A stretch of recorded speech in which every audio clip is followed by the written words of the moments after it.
shines through the valley. Feel the warmth of everybody. Vallehermoso National High School, built with friendship and camaraderie, celebrating it day by day. My home, my alma mater, Vallehermoso National High School. Touch the cool breeze of the sea as the sun shines through the valley. Feel the warmth of everybody. Vallehermoso National High School, built with friendship and camaraderie, celebrating it day by day.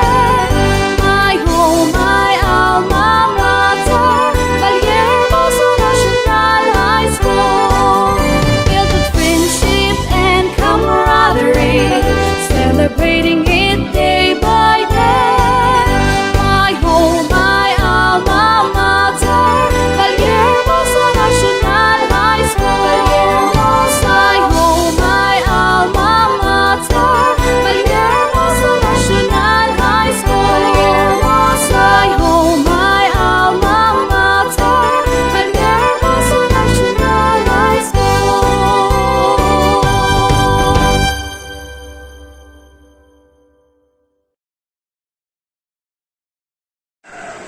Sa ating napakasipag, napakabait at matulungin na punong guro, Sir Susano Emin Aventurado, sa ating napaka-supportive na Education Program Supervisor sa Filipino, Dr. Estrella Icalina, mga kapwa ko guro, mga napaka-supportive na mga magulang, mga mag-aaral ng Vallehermoso National High School, magandang araw po sa inyong lahat.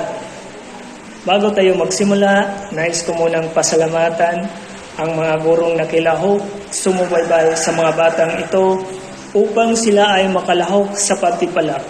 At nais ko rin pasalamatan ang mga nakisa upang maisakatuparan ang ganitong palatuntunan.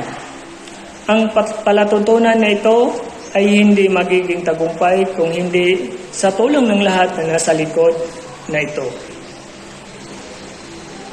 Narito tayo ngayon upang simulan ang ating pampinig na palatuntunan sa Departamento ng Pilipino na may timang Pilipino at mga wikang katutubo sa dekolonisasyon ng pag-iisip ng mga Pilipino. Ayon sa komisyon sa wikang Pilipino, ang timang ito ay nakatuon sa mahalagang pangyayari sa bansa sa nakalipas na 500 taon, partikular na sa kautosang tagapagpapaganap bilang 103 na mahigit na nagtaga-gubiling ang mga pagdiriwang ay nararapat na maging Filipino-centric. Pag sinasabi nating Filipino-centric, ito ay nararapat na sumasalamin sa Pilipinong pananaw at nagbabantayog sa pag-unawa at damdamin ng pagmamalaki sa ating mga ninuno at mayamang pamanang kultural sa forma ng panitikan, wika, mga sining at iba pang manifestasyong kultural. At ngayon po, akin pong formal na binubuksan ang pampinig na palatuntunan na ito para sa pag-umpisa. Magandang araw po sa ating lahat. Tahan na kanta na Pilipinas, ipakita na ang galing ng Aking paggalang sa ating butihing punong guro, Dr. Susano Emin Aventurado. Aking pasasalamat sa ating tagapag-ugnay, Ginoong Erwin Diget, sa ating tagapagdaloy, Ginang Ani Herrera, mga mag-aaral, mga magigiting at matatalinong guro, mga magulang, at sa lahat, magandang araw. Ako'y lubusang nagagalak na maimitahan nitong pampinig na palatuntunan. Bago ang lahat, nais kong iparating sa inyo ang aking maluwalhating pagbati sa mga nagsipagwagi sa iba't ibang patimpalak nitong ginawa ninyong pampinid na palatuntunan na may timang Pilipino at mga wikang katutubo sa dekolonisasyon ng mga Pilipino. Ang mga ginawa ninyong patimpalak ay isa lamang patunay na naipagpatuloy ninyo ang pagkamit ng mga kasanayan na nakatakda sa ating iba't ibang antas mula sa baitang ikapito hanggang ikasampu. Nais kong batiin kayo at sana na ipagpatuloy ninyo ang pagpupunyagi upang makamtan ang iba't ibang kasanayan dahil ang edukasyon ay napakahalaga sa bawat isa. Ang mga kasanayang nakalaan ay kahit papaano ay naiparating natin sa kabataan at naipapakita nila ang kanilang mga natutunan sa iba't ibang antas sa pamamagitan ng kanilang naipapakitang mga talento. Sa puntong ito, nais kong ipagpatuloy ninyo ang pagsisikap sa pag-aaral at ang mga magulang sa kanilang walang sawang suporta at mga guro kahit sa sobrang dami na ng kanilang mga gawain ay hindi pa rin sumusuko upang makamtan ng ating mga kabataan ang kanilang hinahangad na edukasyon. Hindi tayo susuko sa gitna ng pandemya. Ipagpatuloy ang pag-aaral, pagpatuloy ang edukasyon dahil ito ay ating sandata laban sa kahirapan. Kailangan natin ito kahit paano dahil ang edukasyon lamang ang siyang tulay natin sa pagkapantay-pantay sa bawat isa. Tayong lahat kapit-bisig at itaguyod ang ating mantra sa DepEd gihulngan, ang kabataan ay number 1. Maraming salamat.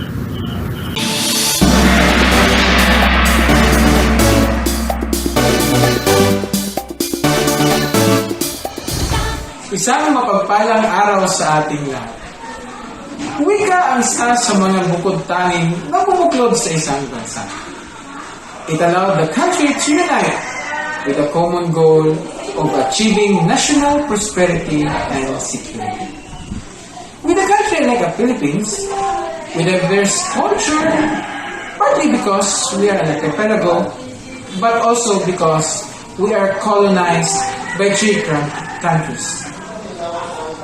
Sense of identity is an issue. Kaya ang pagtangkilik sa ating wika at pagpapayabong nito sa kaisipan at damdamin ng bawat estudyante ay sadyang napaka-importante. Kaya ang inyong kulminasyon na may temang Pilipino at ang wikang katutubo sa dekolonisasyon ng pag-iisip ng mga Pilipino ay napapanahon. Ito ay magiging tulay upang malinaw at mapahusay ang pag-iisip ng Pilipino at magkaroon ng sense of identity. Sa Filipino Department, mabuhay kayong lahat. At ang inyong aktibidad ay akma sa ating panahon para sa kabataan, para sa wika, at para sa edukasyon.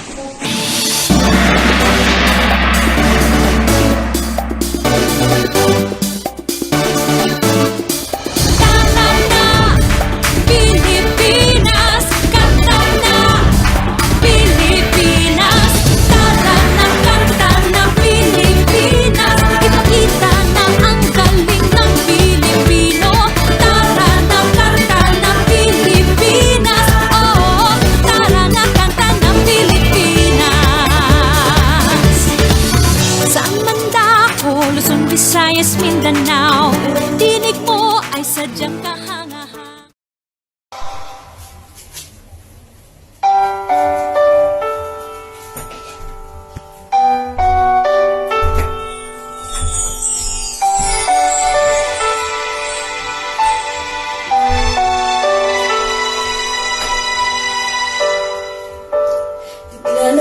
kolorete sa aking mukha para di nila malaman ang tunay na naganap na ikaw at ako ay hindi na.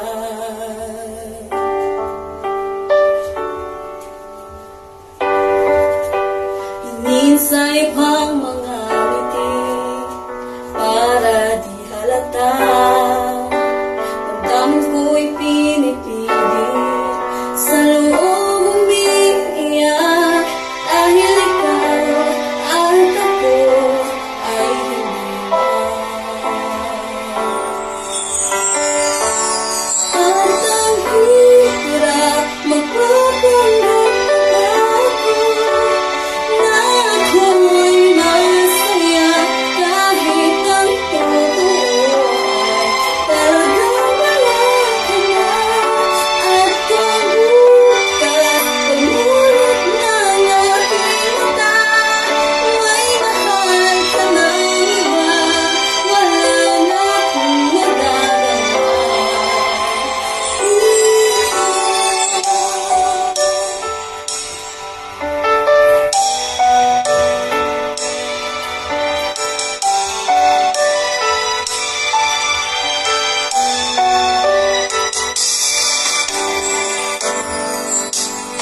Ano ko sasabihin sa mga kaibigan ko kung ako'y nasisisihin? Nabulanan ako na ikaw at ako ay wala na. At ang hirap magpapanggap ako na ako'y masaya kahit ang totoo ay talagang wala ka na.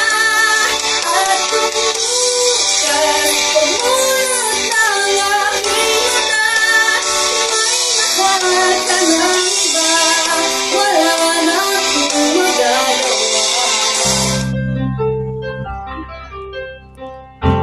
Tinatanong ko sa aking puso kung bakit ba pag nakikita kita ako'y sumasaya. Tinatanong ko sa aking isip kung bakit ba pag ako'y nag-isa hinahanap kita. Marahil kanya ng pag-ibig, ayaw mo man kung saan lumalapit. Marahil kanya ng pag-ibig ko sa iyo, lagi na lang ikaw ang anak ko. At kahit mahirap na, at kahit nasimple lang, ganyan kita minahal sa aking puso. At kahit magkalayo, at ikaw ay magbago, mamahalin kita sa puso ko.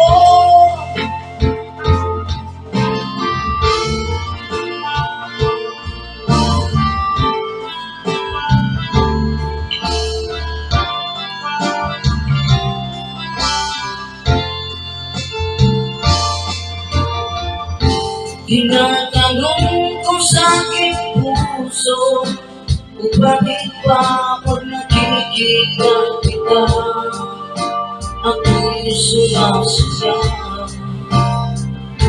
Tinatanong ko sa aking isip kung bakit ba pag ako'y nag-isa hinahanap kita.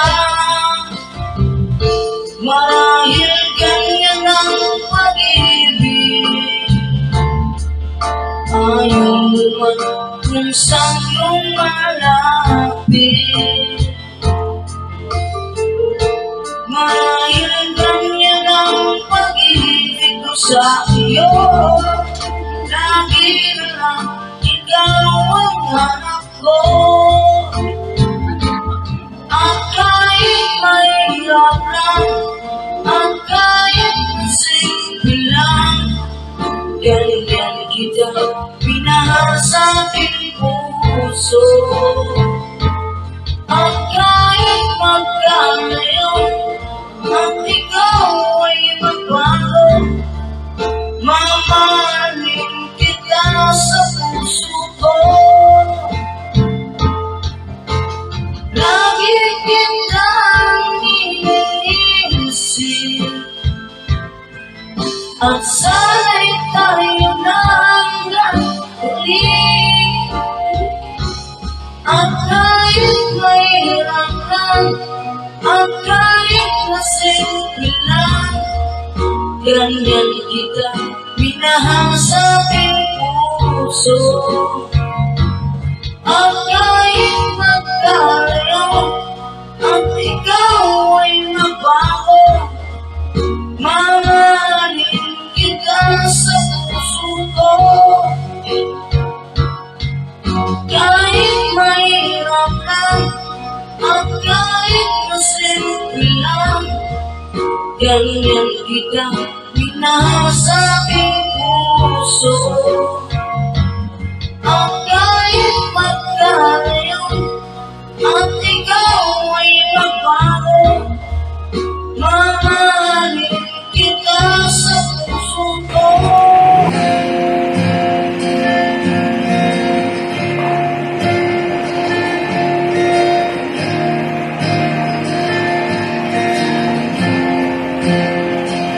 Ikaw na pala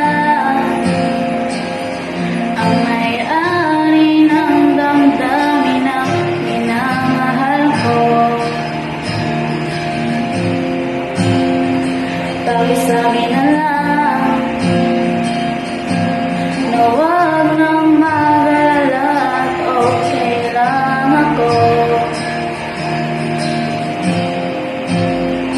Sabi nga ng iba, kung talagang mahal mo siya, ihahayaan mo. Hahayaan mo na mamaalam.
aking bayan.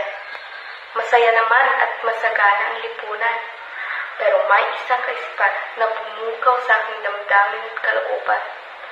Isang kaisipan na nagbabago ng pananaw ko. Isang kaisipan na nagmulat sa akin sa katotohanan ng mundo. Dahil lumaki ako sa kaisipan na kapag maitim ka, pangit ka. Pero kapag maputi ka, hindi ka naman kagandahan dahil maputi ka lang. Mga hipokritong nagpo-post na no to bullying pero ang lakas makainsulto sa mga tao hindi pasok sa kanyang sariling pamantayan. Lumaki ako sa kaisipan na ang mga kababaihan ay nabuhay lamang para pagsilbihan ang mga kalalakihan.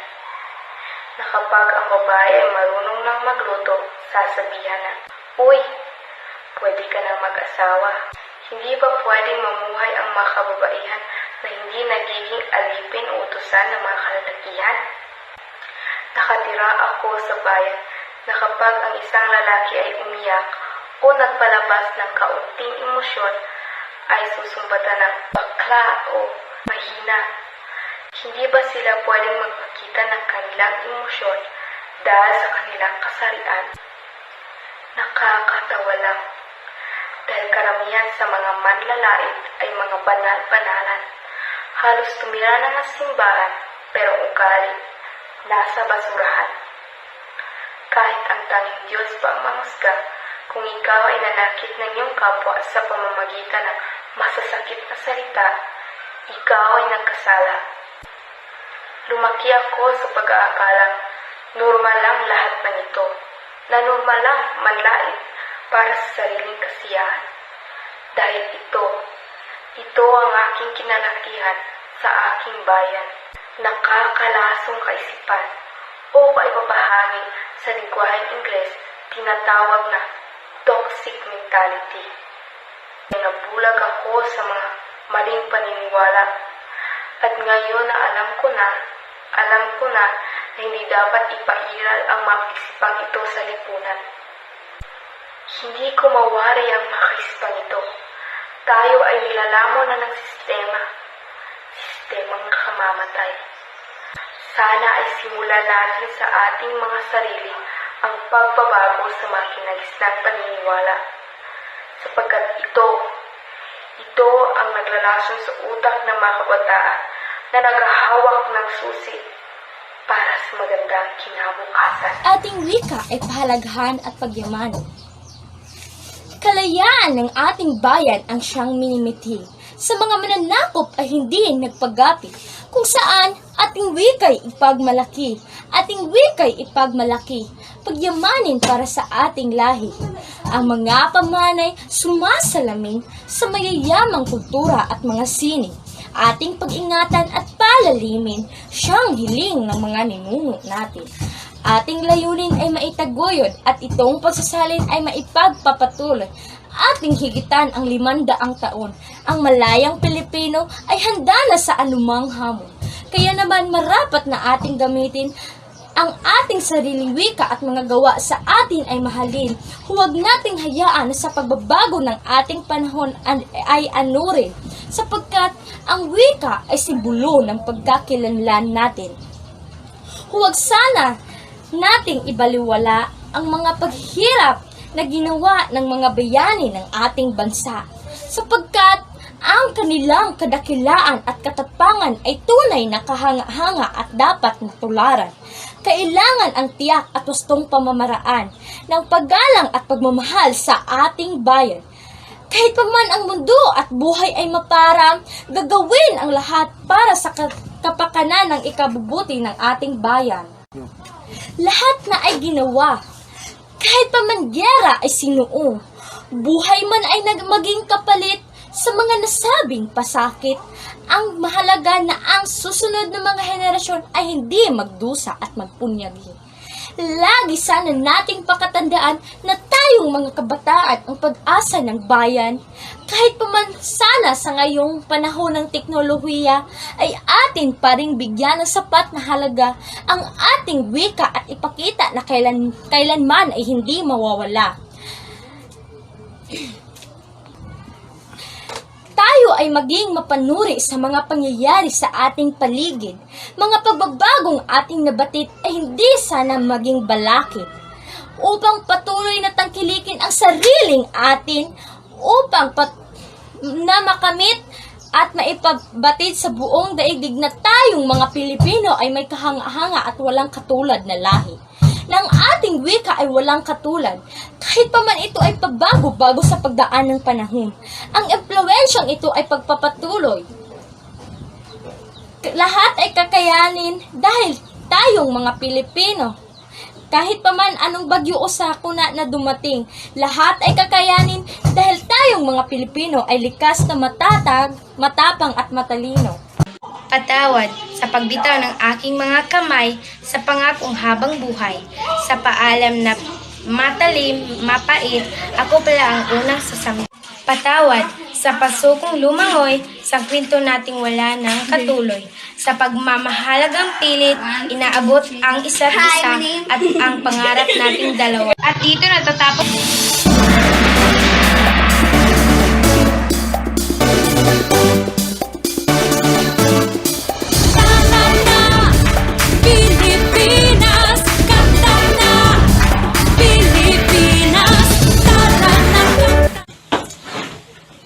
Sa mga panauhin na makikinig sa akin ngayon, isang magandang araw po sa inyong lahat.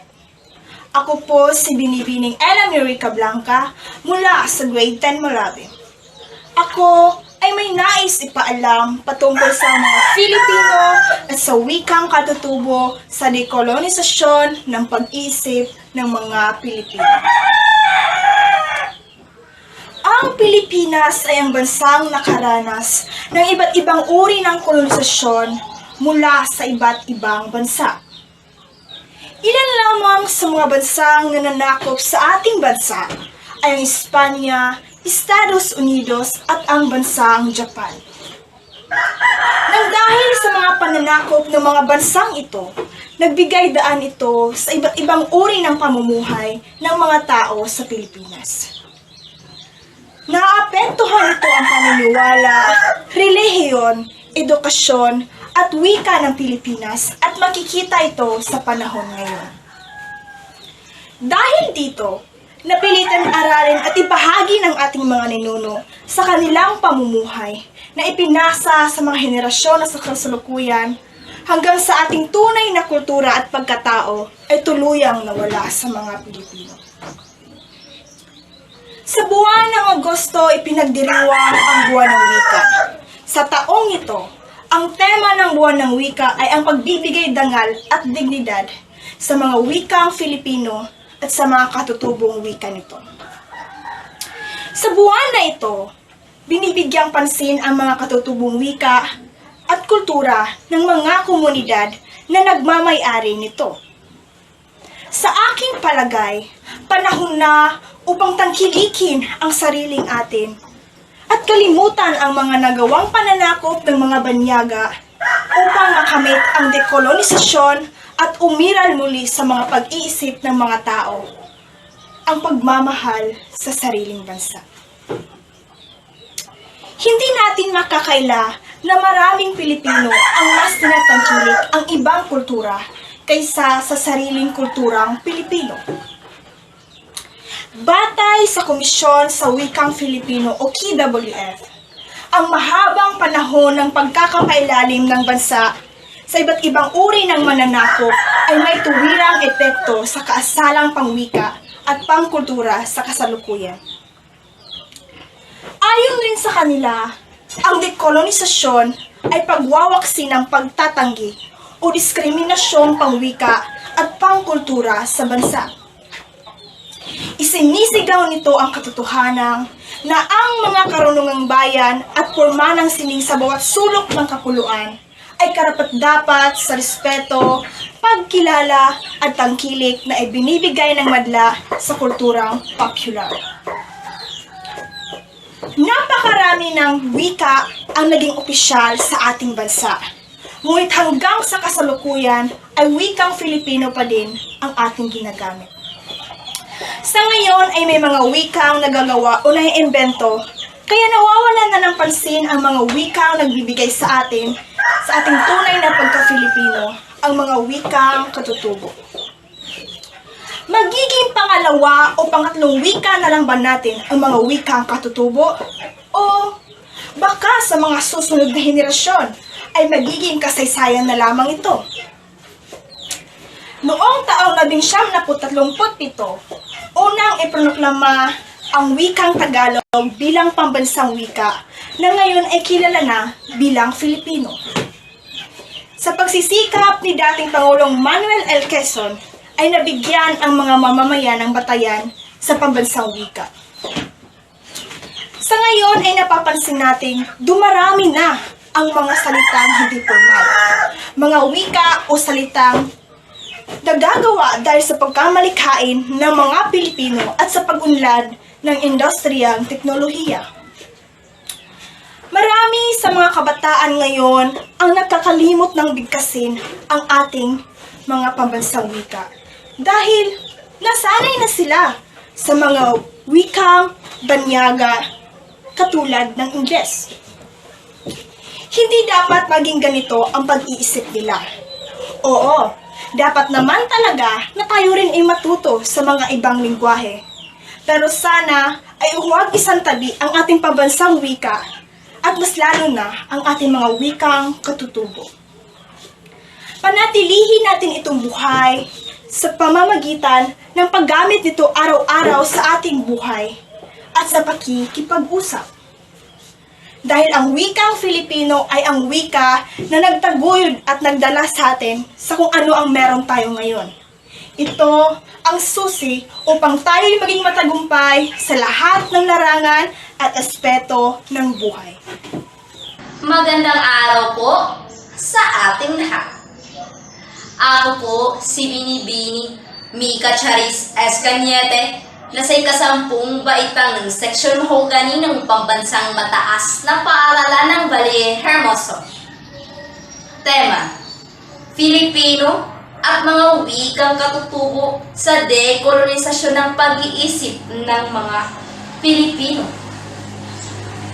Bago ako magsimula, gaano ba natin nasusukat ang pagmamahal ng bansang Pilipinas?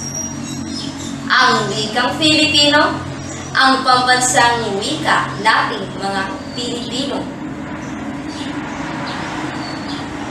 Ayon sa ating ama ng pambansang wika na si Manuel L. Quezon, ang wika ay siyang nagpapahayag ng kaisipan at mithi ng isang bayan. Ito ay isang bihikulo o paraan ng paghahatid ng ideya o palagay sa tulong ng mga salita na maaaring pasalita o pasulat.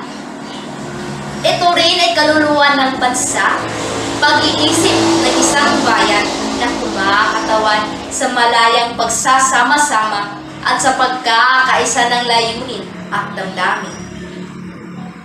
Mayroong mahigit 170 wikang distintong sinasalita sa mga wika sa Pilipinas.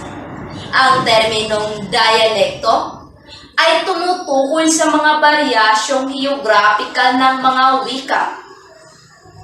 May mga maroryang wika sa Pilipinas at narito ang mga iilan sa mga pagbabati tulad ng magandang araw sa Tagalog, maayong adlaw sa Cebuano, naibang abigat sa Ilocano, maayong aga sa Hiligaynon, maray na aldaw sa Indo, sa Bicolano, maupay nga adlaw sa Waray-Waray, mayap-aabak sa Kapampangan, maabigya agyo sa Pangasinense, mapiyaka-pipita sa Maranao, mapiyagay sa Maguindanao, mayad nga adlaw sa Kinaraya at adlaw marayaw sa Tausug.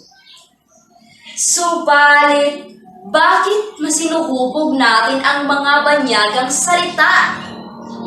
Dahil ba uso ang K-pop at K-drama ng bansang Korea at anime na nagmumula sa bansang Hapon?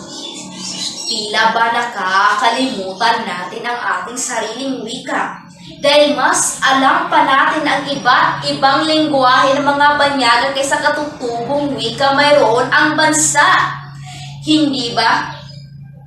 Ang wika at kultura ng ibang mga banyaga ay atin na ring inaaral.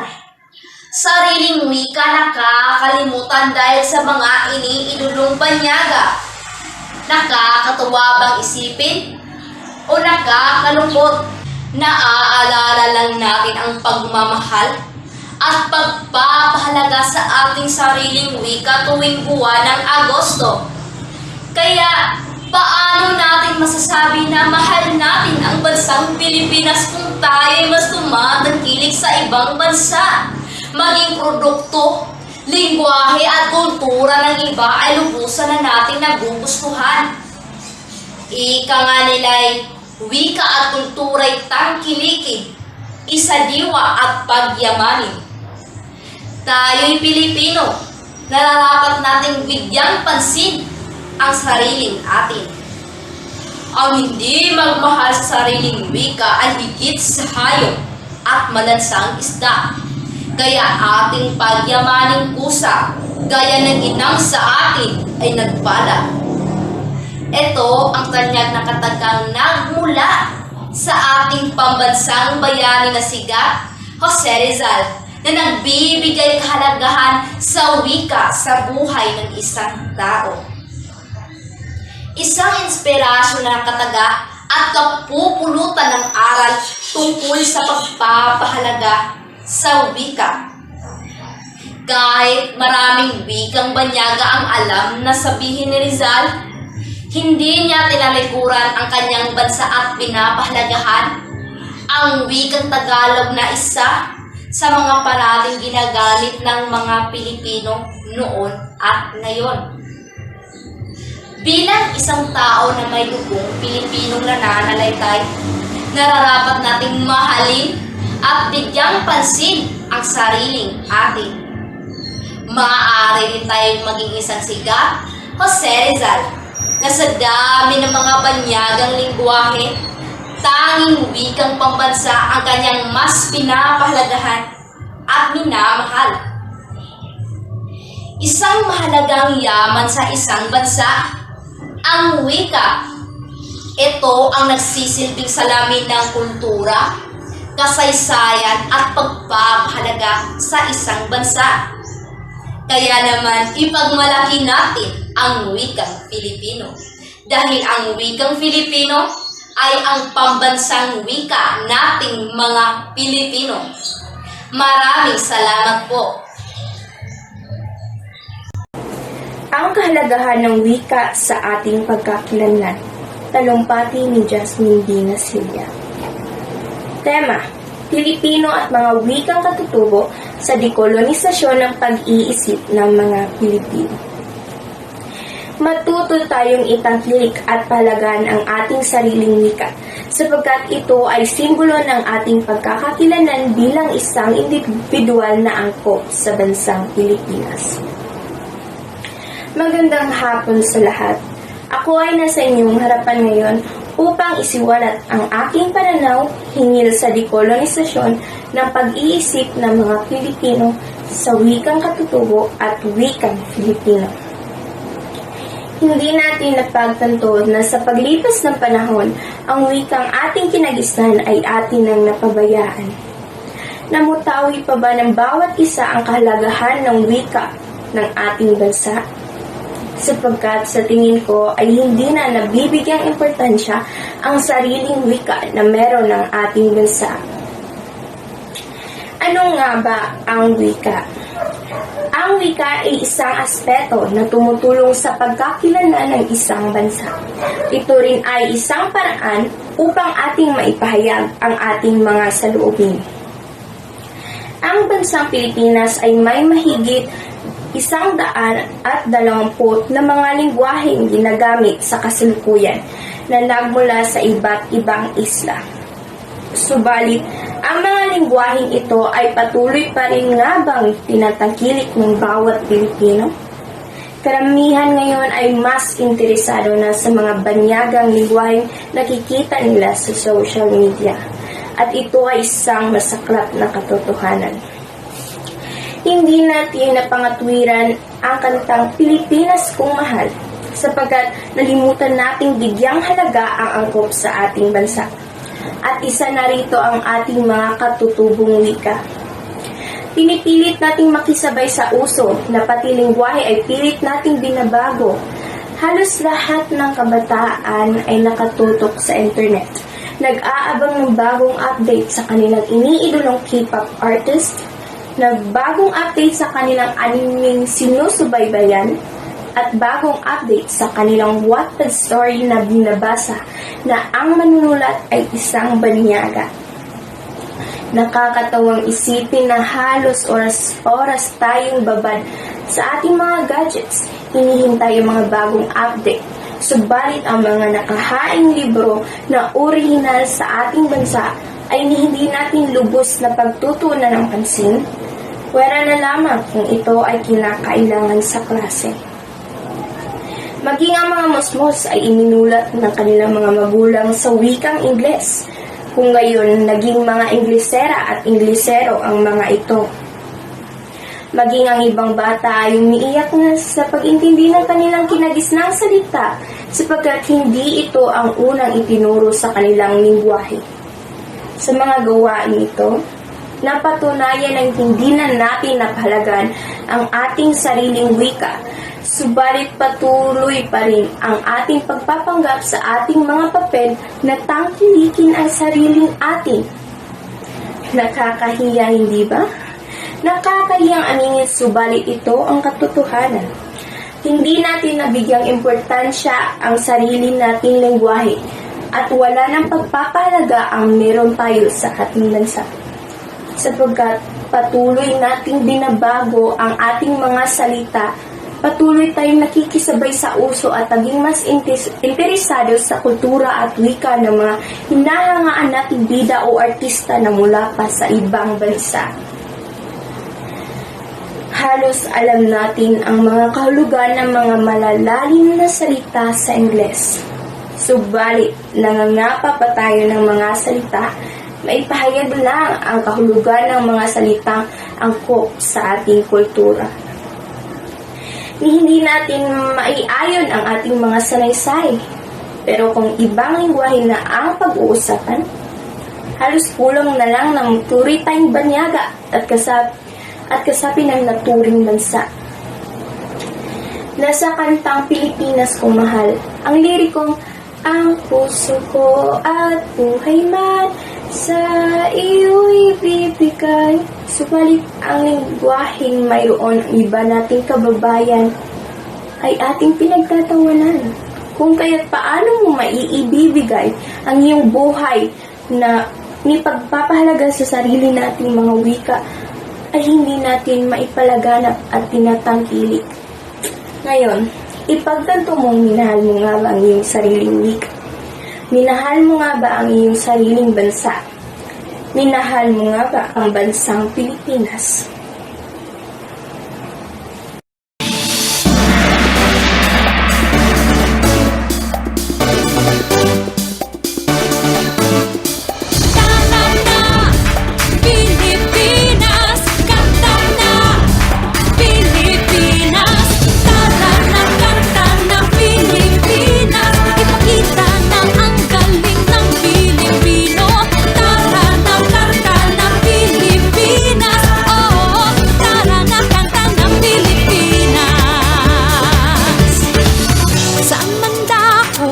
Visayas, Mindanao, tinig mo ay sadyang kahanga-hanga.